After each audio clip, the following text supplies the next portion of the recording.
Hi, Laura with Cast Iron Cooking, and today we're making Buttermilk Pancakes. These pancakes are the result of what the famous painter Bob Ross would call a happy accident. Come on, you know who Bob Ross is.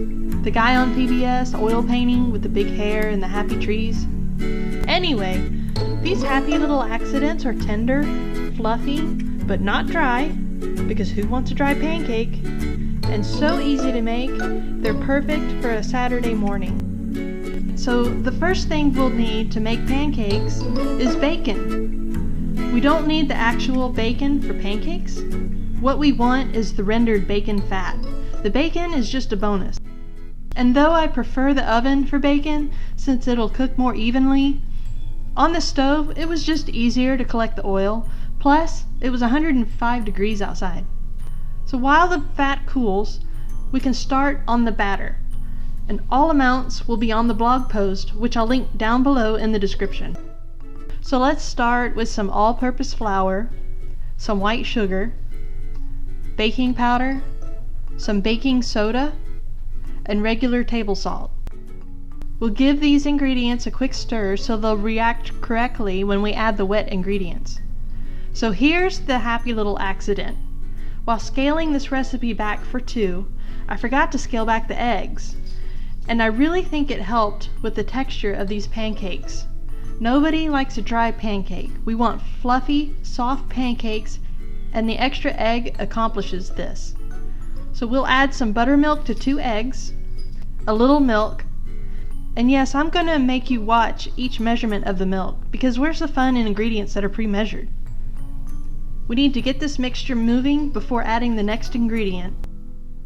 And here I realized the bowl was too small. I can be slow in the mornings, and I hadn't had my coffee yet. Ta-da! So let's get this moving before we add some melted butter, and then we'll keep it moving as you add the secret ingredient, the bacon grease. And if you add it while it's still hot like I did, whisking it as you add should keep it from cooking the egg, as long as the grease isn't fresh off the stove hot. So let's combine the ingredients, always wet to dry. Here I was still in the mood to whisk as I add. You don't have to do that. Again, it's morning.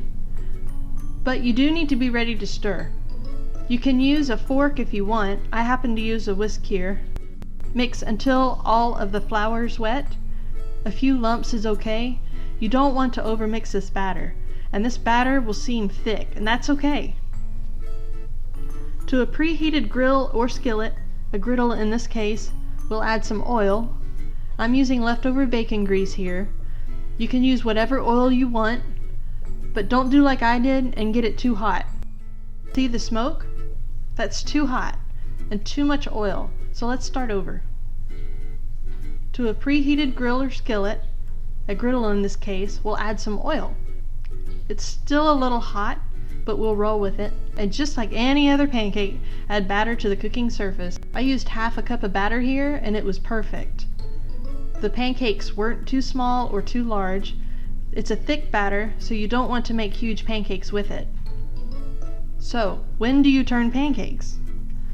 The edge will dry out a little, and you'll start to see bubbles come up through the middle. This particular pancake didn't have bubbles in the middle, of course.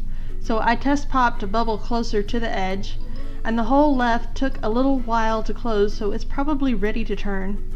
And in this case, I wasn't sure if the pancake was cooked through, but just like any other bread type food, if it's done, it'll have some bounce, and this one did.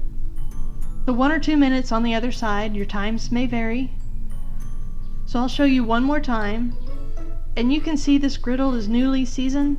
Over time, those spots will go away, and it'll eventually develop that black patina everyone is familiar with, so don't worry about it. This pancake acted more like a normal pancake. I tested a bubble on the side. It wasn't ready to flip yet. And here you see the bubbles in the middle, so it should be ready to flip. A few minutes on the other side, and it'll be done. And no pancake video is complete without the gratuitous melting butter over the top of the pancake. And no, the pancake is not levitating. It's on top of another pancake, so please no emails requesting miracles. Sad bacon is optional. You can use maple syrup if you want. Here, I just used regular pancake syrup. And what you'll taste is tender, beautifully fluffy buttermilk pancakes. So easy to make, so not a box mix. These won't take long to make, and they're so good they'll be talked about for years. Don't forget, ingredient amounts are on the blog post.